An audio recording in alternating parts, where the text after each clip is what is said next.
Sam Heughan admits, "I'm at the toughest time of my career." Los Angeles, July.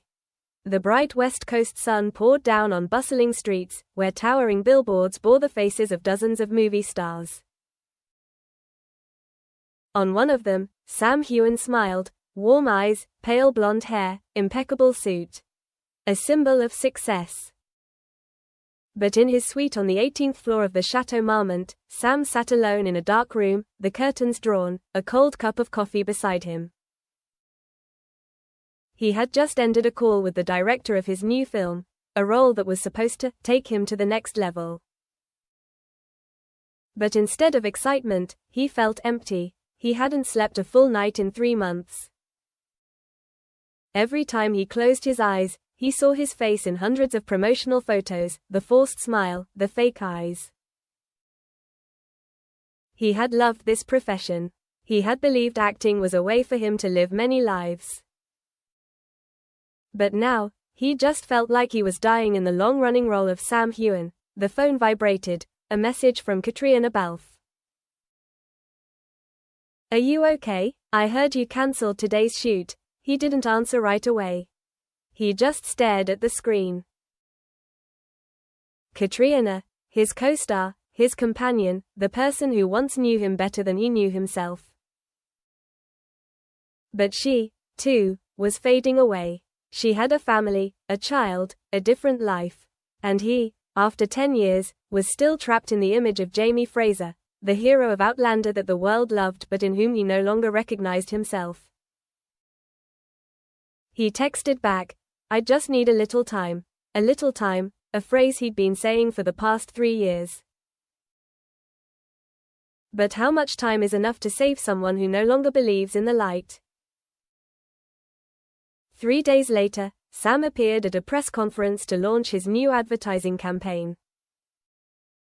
Flashbulbs were going off. Reporters jostled him, asking about the film project, about his physique, about the secret to his success. He smiled and answered, his voice deep and professional, as if it were all just another scene. Then a reporter asked, "Sam, do you ever get tired of it all? Of the pressure, the fame, the public image that you have?" The question made him pause for half a second, long enough for the camera to catch the strange spark in his eyes. He chuckled softly, "I'm human, so of course I am. But it's part of the journey." Someone clapped. The host changed the question. Everything drifted away, but in Sam's mind, the question still echoed, "Do you ever get tired?" When night fell, he returned to his hotel room, took off his jacket, and sat looking in the mirror. The reflection made him feel strange. When had he started to be afraid of himself? When did that smile on the poster stop being his? Katrina called him that night. Her voice was soft, tinged with worry. "Sam, I read your interview today. Are you okay? Listening to you, I feel different." He was silent for a few seconds. "You know, sometimes I think, if everything disappeared tomorrow, fame, contracts, social media, maybe I would feel relieved." "What are you talking about?" He smiled slightly, but there was no joy in it. "I'm tired, Kat. So tired that I don't know who I'm living for anymore. People expect me to be strong, optimistic, inspiring. But sometimes I just want to disappear. No more acting, no more smiling, no more pretending." Silence on the other end of the line. Then Katrina said softly, "Sam, everyone is tired, but you have to remember, you're not just an image on screen. You're human, and you're allowed to be weak." He wanted to believe. But when he hung up, the room fell silent. A silence so heavy he could hear the clock ticking. The next morning, social media exploded. A tabloid headline read, "Sam Heughan in crisis. Source says actor cancels commercial contract, avoids colleagues." His phone rang constantly. Managers, directors, press. Everyone wanted to hear the official answer. Sam texted his manager back, "Nothing to say. I just need some peace," but peace never existed in Hollywood. That night, Sam drove out to the suburbs. He stopped on the cliff, where he could see the entire city of Los Angeles lit up like an artificial sky. He stood there for a long time, the wind blowing hard, his hair flying back. He thought back to his early years, when he was a young actor in Edinburgh, sleeping in a small rented room, eating instant noodles, and wishing for a day in the spotlight. Now, he had everything. But why did he feel like he had nothing left? A voice echoed in his head, his own voice, tired and honest.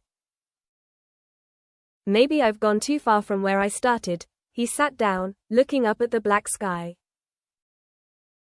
No stars, just the artificial lights of the city reflected through the thin layer of smoke.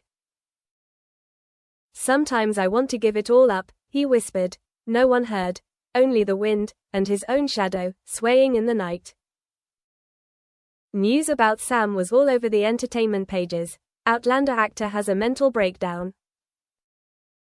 Sam Heughan cancels a series of schedules, making fans worried. Is Sam on the verge of giving up Hollywood? Each headline was like a knife.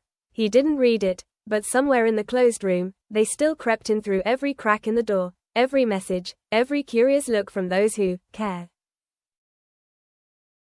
Sam sat in the conference room. Opposite was his manager, a middle-aged man with cold eyes and a pragmatic voice. Sam, you need to speak up. We can't let rumors spread.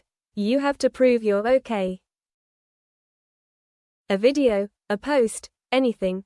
Sam looked out the window, where the sunlight shone through the glass buildings. You want me to act again? It's a job, Sam. People are waiting for you to smile. He smiled faintly. They want me to smile, even when I'm broken. The manager didn't reply. There was only a sigh, then he left the room, leaving Sam with a cold emptiness. That afternoon, Sam decided to go for a walk. He put on a hat and sunglasses, trying to blend in with the crowd along Melrose Avenue.